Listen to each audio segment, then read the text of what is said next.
Hello, and welcome to another episode of All Things Moon with myself, Kelly Jones, Lunar Wisdom for Everyday Life. And apologies for not appearing last weekend. I went to an amazing workshop with Rebecca Campbell in London, which originally I was going on my own, and then my very, very good friend phoned me, and she had been listening to my last episode of this podcast, heard that I was going to see Rebecca Campbell, and it turned out that her friend Marianne, who is absolutely lovely, who I'd not met before, Sue had not seen her for nearly 15 years. They'd just reconnected, and Marianne had bought her a ticket for Rebecca Campbell. So we all met up at Chelmsford Station and we went to London together, and we had a wonderful day. And I know that Rebecca Campbell's workshops are not just a talk. We're not just sitting listening. There is audience participation. And she took us on an ancestral timeline healing journey, which I was really getting into it. And then suddenly this bright light came on at the back. And I find bright lights quite disturbing. Like this ring light, I always find it quite disturbing. It kind of hurts my eyes a little. And so kind of brought me out of the meditative state that I was in. And then a lady behind me sneezed suddenly, and it really made me jump and brought me right out of the mood. And I was like, oh, well, I shall just sit here and just keep going through it and, you know, see what happens. But I really wasn't feeling it at all at that particular moment. And then she was getting us to visualize something or the other, and just suddenly a vision of my grandma, my mum's mum, came into my mind. And my grandma was a wonderful singer, but being that she was born when she was born out of wedlock to a Catholic mother, was given up for adoption. And when her Catholic mother found out that she was going to be adopted by Protestant parents, she came and promptly took her away and sent her to a convent school in Ireland for the rest of her childhood. And so that's in my ancestral timeline. So really, my grandma should have been a famous singer because she was that good. But she ended up becoming a nurse. But I was her little princess, and I did have a special bond with her. But when she passed away, I was travelling in Australia. And at the time, everybody decided that it would be ridiculous to stop travelling and go home for a funeral, because my grandma wouldn't want that for me. But I knew my grandma really well, and I think always in the back of my mind, I think she really would have wanted me to be there, or that's a story that I wrote anyway for myself. And so when she appeared to me singing, just this sudden outburst of emotion, tears came out of my eyes straight away. And it made me realise that I had been carrying this guilt that had been buried somewhere in me since I was 24. Or maybe I was 25 by then, I can't remember. But around about 24, 25. And it really was a cathartic release. And then, no, but we got up dancing and we were chanting, and I was on quite a high vibe, regardless of the emotion that had come out by the end of it, and had a lovely train journey home with my friends. But that night, being that we're in this strong, potent Pisces energy of dreams, I had a really, really lucid dream. And in my dream, my dad appeared to me. And in that dream, I remember my dad was sitting in a chair, and I was talking to him, and I was saying all the things to him that, again, the story that I've written in my own mind are the things that I should have said before he died and the things I should have done before he died. And so when I woke up from that sleep, I woke up crying again. Such a Cancerian. And this is that end of that Mars retrograde in Cancer, going back over the past, uncovering actions that maybe I didn't take, that I've been all this time thinking I should have taken, but obviously can't take now. So I allowed myself on that Sunday to just let those emotions surface and feel sorry for myself for a little while, catastrophize for a little while. Tom was really good. He sort of, talked to me and was really gentle and kind. And I just had to sit with and be peaceful that day and sit and do something creative. I sat putting crystals together for the retreat that I'm doing tomorrow as a half-day retreat, which just straight after this new moon we've had in Pisces yesterday is very timely and perfect. I kind of wish I was going on my own retreat. Me and Natalie have both been in this sort of Pisces fog all week, and this retreat has come around really quickly. And we're feeling a little unprepared. So the past sort of day or so, we've been getting back on top of things. But that ties in, very nicely with Mars starting to move on finally. So Mars turned direct on the 23rd. But I think I explained it before, like, even though Mars has turned direct, he's barely moving at the moment. So slow, is sort of just running the engine really over just to make sure when it goes forward that everything's working okay. So it's going to be a very slow journey that is going to be taking out of the sign of Cancer. And I'm going to talk a little bit more about that in a while.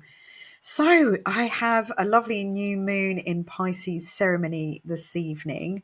Probably by the time this podcast goes out, it's going to be a little too late for you to join me live this evening. But you can, if you wish, send me a message and I can send you the recording. It was the same price, so it's $11.11.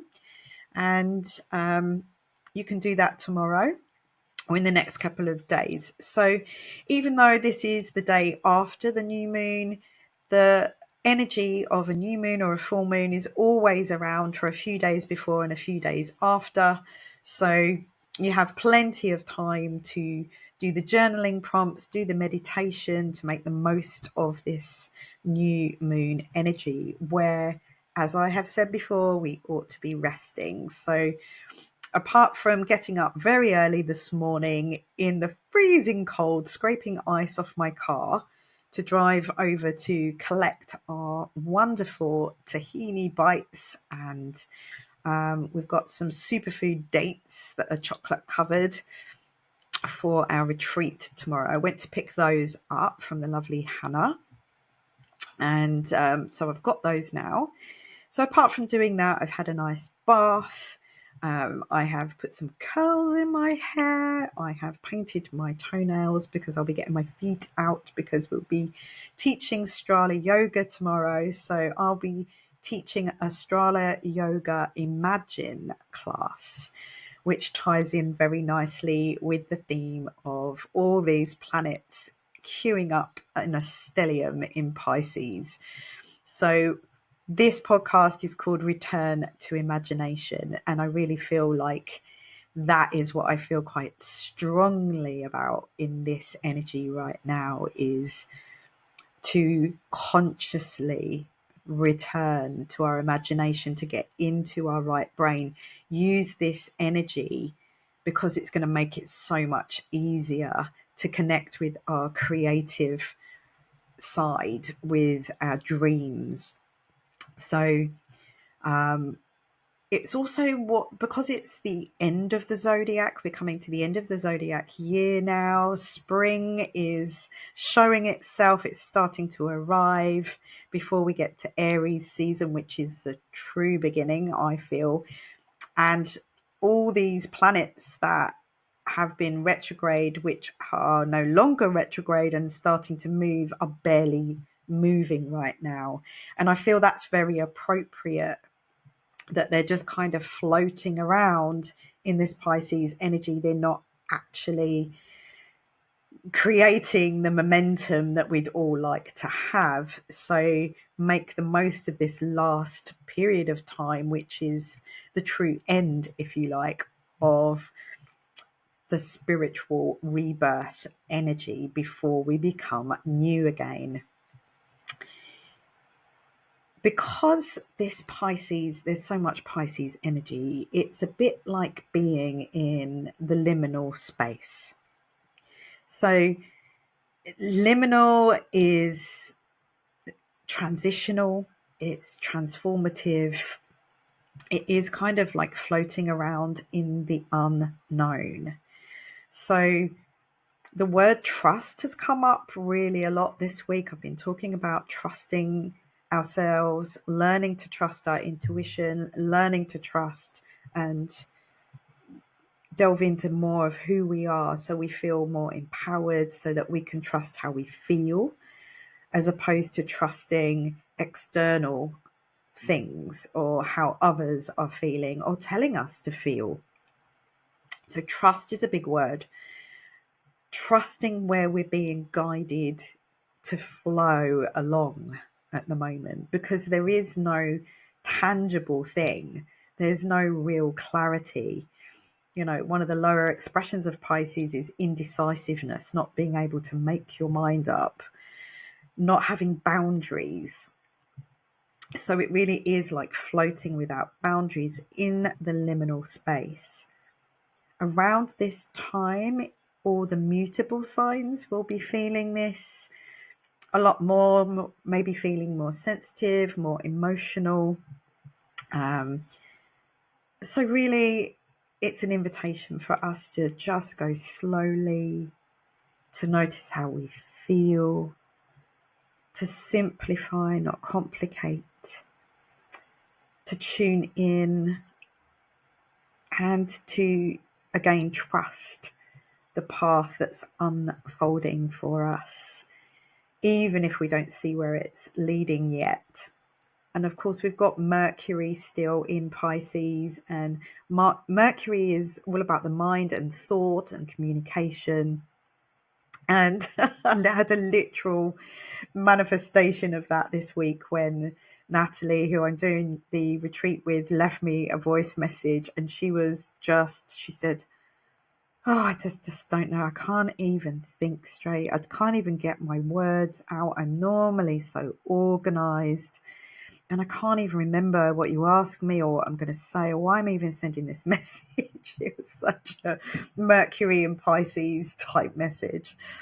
So, forgive yourself if that's the way you've been feeling. And instead of berating yourself for not getting on with things or being a bit floaty, make the most of it, utilize it, do it, use it for self-care.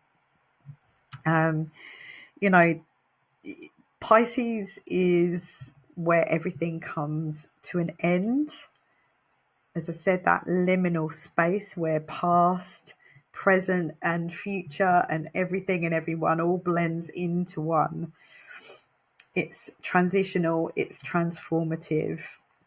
So we want to use that time for that spiritual rebirth moment, and to trust the hidden forces that are guiding us, that are protecting us. This new moon was also in a square to Jupiter, and Jupiter, being the expanser, the thing that expands, is now moving forwards again very slowly, but it could well expand the sense of overwhelm that Pisces can experience. Pisces can be overwhelm of emotion. It can also, on its lower expression, be related to addiction, because we've got Neptune still in Pisces at the moment, and they're all kind of bundled up together there. And that can also be around the subject of addiction, so it can exaggerate those things. So just be mindful with all the energies that we've got right now to not get lost in the things that numb you, that take you out of your body. So practicing some grounding exercises, doing some yoga and getting into your body. We're doing 2 sessions of yoga tomorrow before we do a sound healing. So we've got the sound healing at the end, so people can allow themselves to go, but we'll be keeping them grounded with some nice healthy snacks, and going to be doing another lovely moon ceremony tomorrow as well. So, and I covered the sound healing last night, which was beautiful. I taught a lovely yoga class yesterday morning. I've had some really lovely people in the room with me. So I've really enjoyed this week, and also yesterday, just going slightly off track here, but it is relative to the wounds that we carry. I started volunteering to do research at the Essex Records Office for the potential Essex Witch Museum. So there's a couple of ladies, one in particular, Emma, who are fundraising and researching and doing all they can to honour all of the witches that were put on trial, put in prison and executed in Essex, who have never really been honoured properly. I think they have got a little plaque in the museum or something, but we don't have an actual dedicated museum. So I was in the records office yesterday starting to do some research on all of those that were accused. So I felt like a detective in a murder mystery movie yesterday. It was very exciting. And yes, so I can tell you about that more as it goes on. But obviously, the witch wound, the sister wound, wounds, which at the time I'm recording this, the moon has already moved out of Pisces and into Aries and is rapidly smuggling up to Venus. And Venus turned retrograde today. Yes, today, March the 1st. So, we got Venus retrograde in Aries. So that is the warrior S going backwards. So going back over all things Venus in Aries. So Aries is I am. Me. It's the me in the situation. Venus is love, beauty, values, how you value yourself, your self-worth. It's also money, financial things. So going retrograde, a couple of things to really be aware of for the next few days. It really isn't advisable to sit down and start having deep conversations about your relationship, because that could be the catalyst for an explosion, because we've got Mars moving forwards in Cancer as well. We've got Aries, who's very headstrong. So we've got that double fire thing coming up. So most definitely at the beginning, when a planet starts to turn retrograde, it gets closer to the Earth. It's very potent, very strong. And towards the end of that retrograde, when it starts to turn direct, they are, so about the 5 days at the beginning and 5 days at the end of this retrograde period, which, let me get the date for you. I think it's April 13th. Yep, so the few days before that and now, don't do deep conversations about your relationship. Hold off with that. But Venus going retrograde can be that time of when you decide, you know what, I need to put me first. What I need and what I want is most important right now. This is a time for deep self-care, for deep self-nurturing, and all of our wounds being exposed and going over them. So it could be an end time for relationships. I mean, that is a bit of a classic Venus retrograde thing to happen, but it doesn't mean necessarily that that's what's going to happen. But as I said, my advice is hold off if you can and go gently. So tomorrow we have got Mercury literally aligning with Neptune. So, thoughts might be cloudy. Clarity is probably not around. It's not a time for practical thinking, that's for sure. But it is a good time to be imaginative. It is a good time to be inspiring and inspired. Mercury aligning with Neptune can help if you've had some real mental blocks and a lot of tension going on here because of the frustration of Mars in Cancer. Maybe Mercury with Neptune can alleviate that mental tension. So you might find that you can get into a meditative state much more easily. And I wanted to talk a little bit about, I've been pondering over imagination. And I was listening to this brilliant podcast that I have been invited to be a guest on. So I'm recording that on the 13th of March. So watch this space for that. It's a podcast called Magical Professions. And the last episode, the one that I've just listened to, was an interview with a professional wizard, an Australian guy called Rick.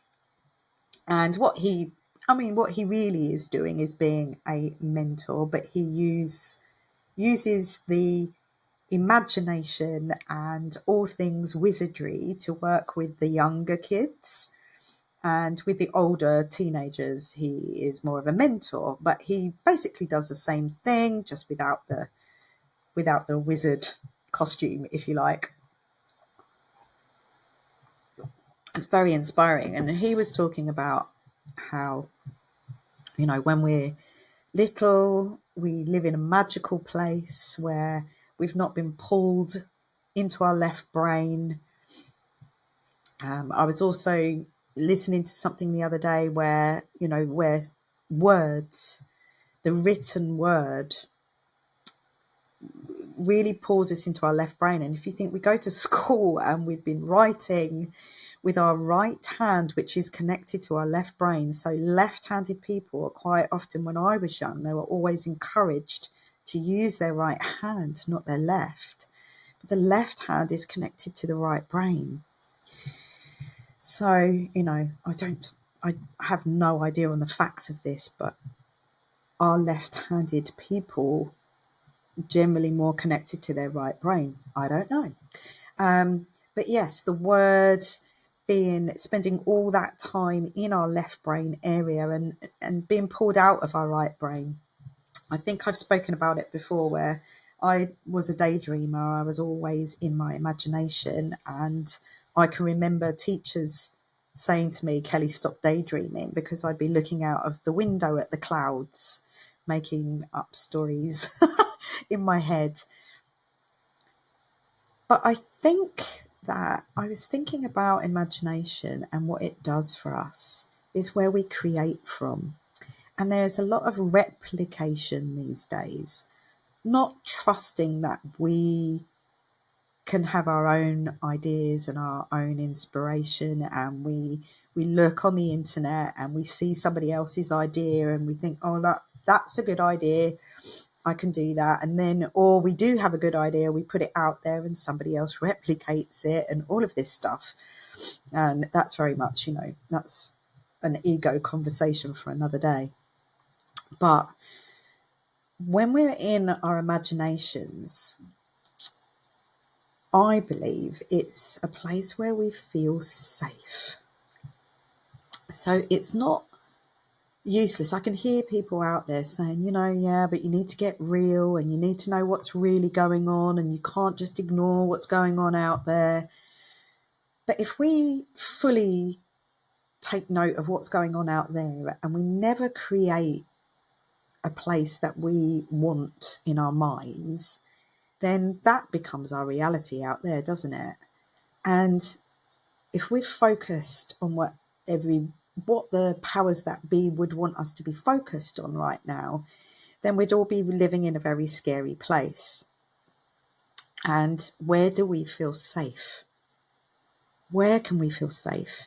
Dropping into our heart, going out into nature, being present. But also, I think, being in our imaginations where we can create a safe space in us. It doesn't matter if it's not out there in the external world. We need somewhere we can go to. And I was having a conversation after the sound bath last night about how I had read many, many, many personal development books that are, non-fiction books to help us, to help myself. And they've all been wonderful. And yes, I have learned things. But also what they can do after a while is start to make you feel like, oh my God, I haven't done all these things that's in the book. So therefore I've not developed myself. I've not grown. I've not healed. I need to do all of these things. So I was at a point where I was just done with reading non-fiction, and I decided to start reading fiction again. And I actually feel like I have created a much safer, calmer space for myself. I've done a lot more healing in that time that I have been in the world of fiction, using my imagination. Something to ponder on for us all. So a question that was in Rebecca Campbell's book was, what is your soul's secret dream? And I put that out to everyone in our gong bath last Friday. And I'm going to put that question out to you to have a little journal on. What is my soul's secret dream? And then allow yourself to not try and think about the answer, but just to sit and be calm and imagine. And allow your imagination to take you somewhere. And maybe that is your soul's secret dream. A couple of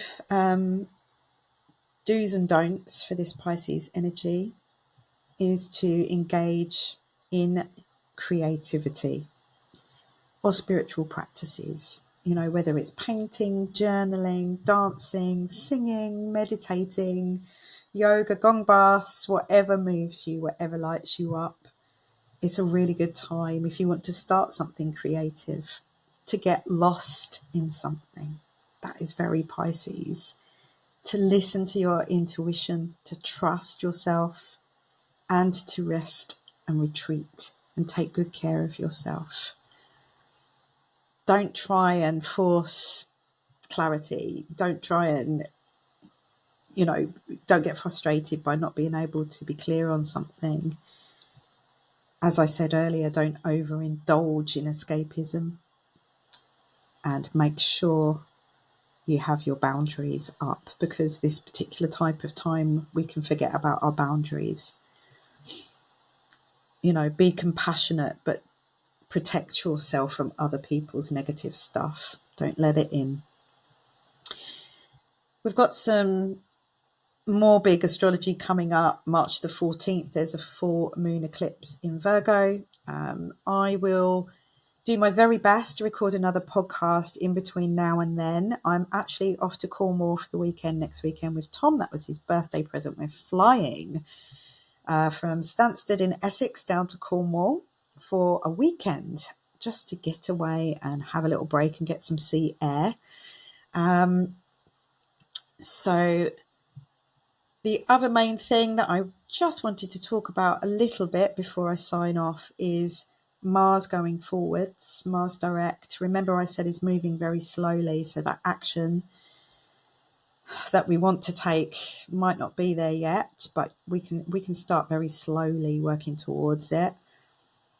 But also, if you've got Mars in Cancer like I have, it's at 17 degrees at the moment. It moves from there on the 9th. By the 30th of March, it will be at 23 degrees, so it will be over my Mars. And it's going to be there on April Fool's Day, ha ha ha, on the 1st of April, and then it will keep moving on from there. But remember that Mars is to do with our assertiveness. It's also the courage to walk alone if necessary, because that can be Mars in Cancer. That can be a thing. It can also be passive aggressive, so watch out for that. I do believe that it has really deepened our awareness of our past childhood wounds, very much so for me, for traumas that we've carried from our developmental years. So it's enabling us to understand how our past emotional experiences have shaped us now, our present behaviours. Mars has stationed direct, squaring Chiron, the wounded healer, the teacher. Chiron is in Aries, the self, me, I am. So I'm hoping you're getting my drift here. The third and final square between Mars and Chiron is now, and it's going on until, I think it is exact on the 26th of March. So this is the third one, the first one being in October last year. So anything that's come up around that, we're in that final stage of that healing journey. So if you've been having a lot of reminders of the past that have brought up some of that childhood wound, then be gentle with yourself. Take care of yourself. This Venus retrograde in Aries is, helping us to go over that with self-care and reflection, and to look at our self-worth and our values, and to really think about our boundaries and those patterns and our ability to give and receive love in our closest relationships. So I think that's all for now. If you want to book a reading with me, then I'm taking bookings for after I come back from Cornwall. So that'll be after the 9th of March. So from the 10th of March onwards, I'll have some openings. So if you wanted to find out a bit more about your own chart, get to know yourself better, get to understand why things are the way they are and why you've done the things you've done, and maybe what's coming in the future for you to be aware of, so that you can, prepare yourself accordingly. And if you want, if you want a recording of tonight's moon ceremony, then just let me know. And I will see you all again very soon. New moon blessings. Take good care of yourself.